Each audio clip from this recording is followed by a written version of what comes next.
तो दोबारा से देख लेते हैं हम कि हम कैलकुलेटर में कैसे सॉल्व करेंगे मीन, स्टैंडर्ड डिवीजन और वेरिएंस। फिलहाल अनग्रुप को देखते हैं पहले। तो सबसे पहले आपने मोड पे जाना है। मोड में जाने के बाद आपके पास ऑप्शन आ रहा है, बहुत सारे ऑप्शन आ रहे हैं, इसमें से हम चूज़ करेंगे स्टैट्स का। स्टैट्स के ऑप्शन में सबसे फर्स्ट ऑप्शन जो वन वेरिएबल वाला है वो यूज़ कर लेते हैं, ठीक है। तो हमें इसमें क्या करना है, सारी वेरिएबल्स की वैल्यूज़ पुट करनी है। तो हमारे पास टोटल 11 वैल्यूज़ हैं अनग्रुप की, वो सारे डायरेक्ट पुट कर देंगे। First value is 3, then second value is 0, then 5, 6, 7, 8, 9। 9 two times है तो दो दफ़ा रख दिया।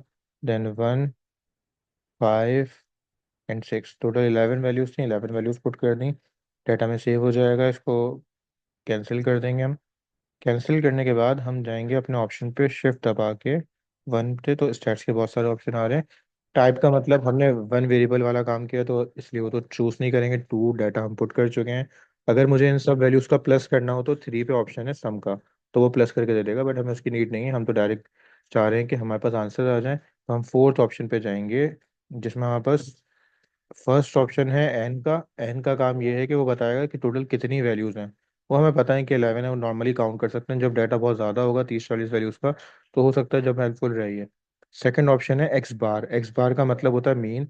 तो हम टू पे क्लिक करेंगे तो हमारे पास आ जाएगा मीन, जो कि हमने पहले मैन्युअली निकाला था। तो देखें वही सेम आंसर आ रहा है जो हमने मैन्युअली निकाला था, 5.36 तो 5.36, ठीक है।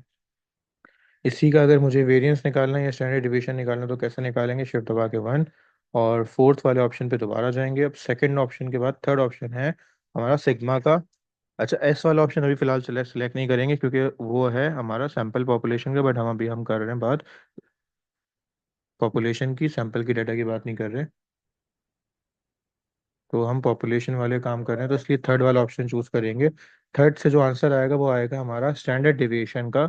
वेरिएंस निकालने के लिए हम सिंपल इसका स्क्वायर कर लेंगे। स्क्वायर करा तो आंसर आया 8.23।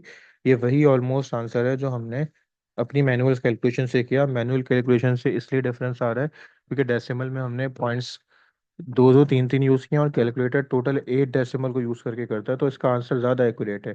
ठीक है, तो इस तरह हम फाइंड आउट कर सकते हैं वेरिएंस कौन सा, अनग्रुप डाटा का। अब देख लेते हैं कि वेरिएंस हम ग्रुप डाटा का कैसे फाइंड करेंगे। वो कैसे करेंगे, तो सबसे पहले ना अपने अपने कैलकुलेटर को बताना पड़ेगा कि आपने फ्रीक्वेंसी ऑन की है।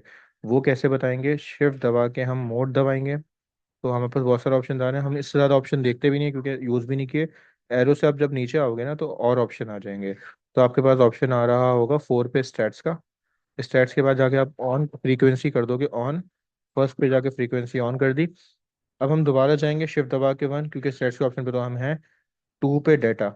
अब देखो डाटा के अंदर हमारे पास एक्स भी आ रहा है और फ्रीक्वेंसी भी आ रही है।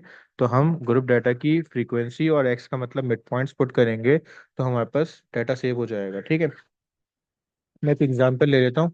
एग्जांपल ले लेता हूँ कि कैसे सॉल्व करेंगे हम इसमें। तो एक एग्जांपल देख लेते हैं जो हमने पिछली सॉल्व भी किया हुआ मीन ग्रुप डाटा का। तो बड़ी आसानी हो जाएगी ग्रुप डाटा सॉल्व करने में। ये क्वेश्चन था हमने सॉल्व किया था, इसका मीन भी निकाला तो आंसर भी मैच हो जाएगा इससे। तो ग्रुप डाटा का मैं इसके लिए मैं क्या कर रहा हूँ, पुट कर रहा हूँ वैल्यूज़ को ना। तो हमारे पास फ्रीक्वेंसी गिवन थी, रेंज गिवन थी, मतलब हमें क्लास बाउंड्रीज, हमने मिड पॉइंट्स निकाले हुए। तो मिड पॉइंट्स तक का हमें काम खुद करना पड़ेगा। फिर मिड पॉइंट्स की वैल्यूज पुट करते हैं। जैसे हमारे पास आ रहा था मिड पॉइंट यहाँ पे 5.5, तो 5.5 आ जाएगा। फिर हमारे पास आ जाएगा 15.5।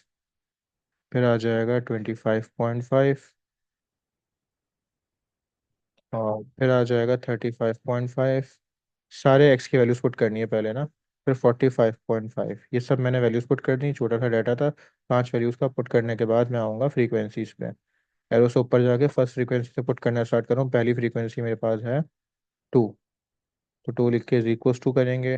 देन सेवन लिख के इज इक्वल्स टू करेंगे तो हमारे पास आ जाएगा सेकंड फ्रीक्वेंसी। फिर 10 है थर्ड फ्रीक्वेंसी। फिर थ्री है फोर्थ फ्रीक्वेंसी।